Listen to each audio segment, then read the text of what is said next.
Olá, bem-vindo a mais um vídeo. Eu sou Roberta Lima, a profissional responsável pela terapia da criança, aqui no YouTube e nas outras redes sociais. Os endereços ficam aqui abaixo na descrição do vídeo para vocês conhecerem. E hoje eu volto a falar sobre desenvolvimento da fala e da linguagem, mas dentro de um contexto bem específico, em que há muitas vezes umas situações em que os pais, os adultos, principalmente as mães, em função do tipo de vínculo ou tipo de relação que há mais característica entre a mãe e o bebê, entre a mãe e a criança, e acaba realmente havendo situações em que os pais, esses adultos, falam pela criança, se posicionam pela criança, muitas vezes entendendo que essa criança ainda não fala, ainda não verbaliza, ou achando que isso é importante, e é sim até certo ponto, no sentido de estar estimulando a criança, de estar dando modelo para a criança de fala, de linguagem, de comunicação. Só que a gente tem que realmente prestar muita atenção, principalmente quando ocorre os casos mesmo de atraso no desenvolvimento da fala e da linguagem, onde, por exemplo, criança com 2 anos de idade ainda não fala ou fala muito pouco. É importante a gente considerar e fazer uma autopercepção, ficar atento se está realmente ocorrendo alguma situação de forma recorrente, não é, com alguma regularidade, em que esse adulto, essa mãe principalmente, esteja constantemente se posicionando, falando, respondendo pela criança. Então eu vou trazer situações assim bem características que acabam sendo comuns na minha rotina de atendimento, na minha percepção, em que eu estou interagindo com a criança e no sentido mesmo, né, de ver como é que a criança interage, como é que ela se comunica, independente dela falar ou não. E eu acabo me deparando com a situação em que os pais ou a mãe, que está ali mais presente no meu dia a dia, acabam respondendo pela criança de imediato. Então, por exemplo, oi, tudo bem? Como é seu nome? Não dá o menor tempo, nenhuma fração de segundo nessas situações, e o adulto já foi lá e respondeu pela criança. Ah, meu nome, diga filho, meu nome é Joãozinho. E aí a criança acaba não tendo muita oportunidade, nem tempo mesmo para perceber, opa, falou comigo. Eu preciso, né, me manifestar de alguma maneira. Ou então quando a gente pergunta, quantos anos você tem? E aí o adulto já vem e fala, ele tem 2 anos. Ou então diga, eu tenho 2 anos. E a criança mais uma vez não teve sequer a oportunidade de repente de não falar, porque talvez ainda não fale, mas de fazer assim com o dedinho e mostrar para a pessoa que está perguntando que ela tem 2 anos. Situações que a gente pergunta, oi, tudo bem? Como você tá? E aí o pai ou a mãe já responde, diga aí, você está bem, diga que está tudo bem. Oi tia, tudo bem?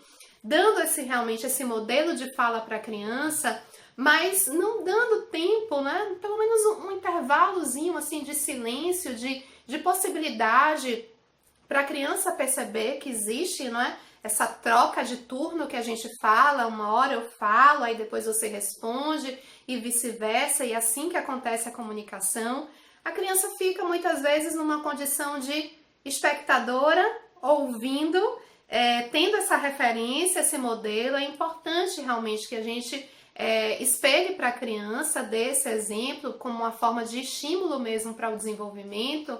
Mas a gente só tem que tomar um certo cuidado e ficar muito atento quando isso acaba atropelando a oportunidade da criança de perceber, opa, eu posso responder de alguma forma, tudo bem com você? A criança ainda não fala, mas ela pode fazer assim. Ou então você quer o biscoito, a criança ainda não fala, mas ela pode fazer assim, ou pode fazer assim com a cabeça. Existem outras formas dela se comunicar. E é importante que a gente garanta nessa fase inicial em que a criança está em desenvolvimento da linguagem, principalmente quando está com algum atraso na linguagem, é importante que a gente garanta para a criança que ela faça uso dessa comunicação não verbal de alguma maneira para ela poder estar ali sendo atuante como sujeito, como um agente, não é, que está ali interagindo na comunicação.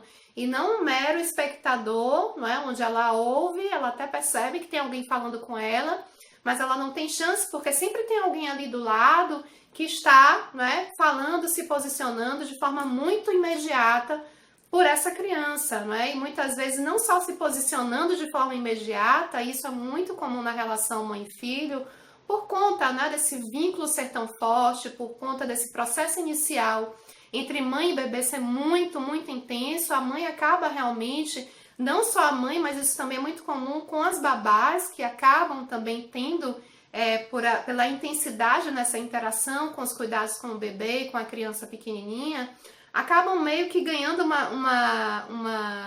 uma condição, né, uma habilidade de meio que fazer uma leitura dessa criança, né? Meio que ler e já entender uma espécie até às vezes de sintonia, algo até parece meio telepático, em que olha para a criança e já percebe o que ela quer. Ah, essa cara ou esse choro é choro de quem tá com fome. E aí já vai, já entrega comida para a criança sem abrir um intervalo, né? Sem abrir uma mediação, uma interação que possibilite que essa criança se manifeste. Olha, estou com fome, ou então aponta para o objeto, aponta para a comida, aponta para o copo de água, olha para você, né, e faz uma referência mais expressiva, né, de que está realmente tentando se comunicar.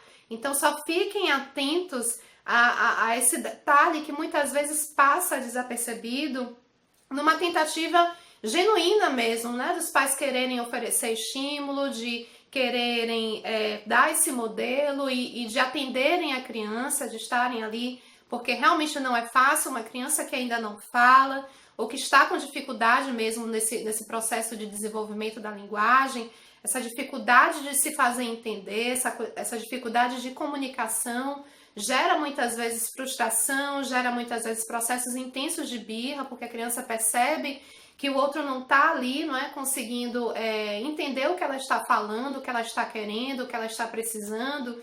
Então, muitas vezes, numa tentativa mesmo de ajudar, de se antecipar à situação, e a gente acaba desenvolvendo um olhar onde a gente já capta muito facilmente o que é que a criança precisa e já entrega para ela, sem sequer dar muita oportunidade dela solicitar, dela se manifestar, dela pedir de alguma forma, que não necessariamente vai ser falando, verbalizando, porque, claro, se ela ainda não fala, ela ainda não vai ter essa condição verbal, mas sim, ela é um sujeito, ela tem uma condição não verbal através dos gestos, que ela pode realmente e precisa estar utilizando para se constituir e ocupar um lugar de sujeito, de falante, de alguém que se posiciona, de alguém que está ali, né, pronto e disponível para uma troca, né, dialógica, para um processo de comunicação, de interação, de linguagem, não é? Quando a gente fala em linguagem,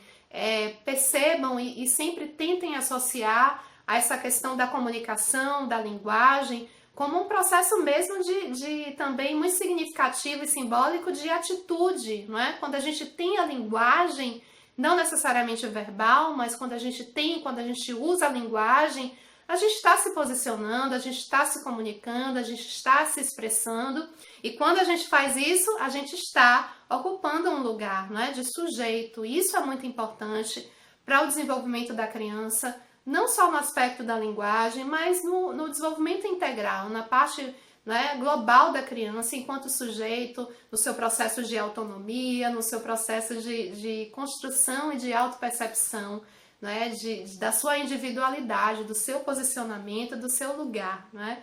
Então fiquem atentos a essa questão, reflitam sobre isso, considerem, né, essa possibilidade muitas vezes poder estar acontecendo e a gente no piloto automático não percebe. Então, se vocês perceberem, tentem rever, tentem criar essa oportunidade, tentem dar esse espaço, esse intervalo, esse silêncio que precisa acontecer para a criança perceber, opa, falou comigo, então agora é a minha vez, é a minha vez no turno da conversação, de me posicionar, de responder, de interagir. O vídeo de hoje foi esse, espero que tenha sido útil para alguns de vocês. Lembrem de avaliar, lembrem de se inscrever no canal se ainda não está inscrito, se é novo por aqui. E a gente se encontra ao longo da semana nas redes sociais da Terapia da Criança. Tchau, gente. Grata pela atenção. Um abraço.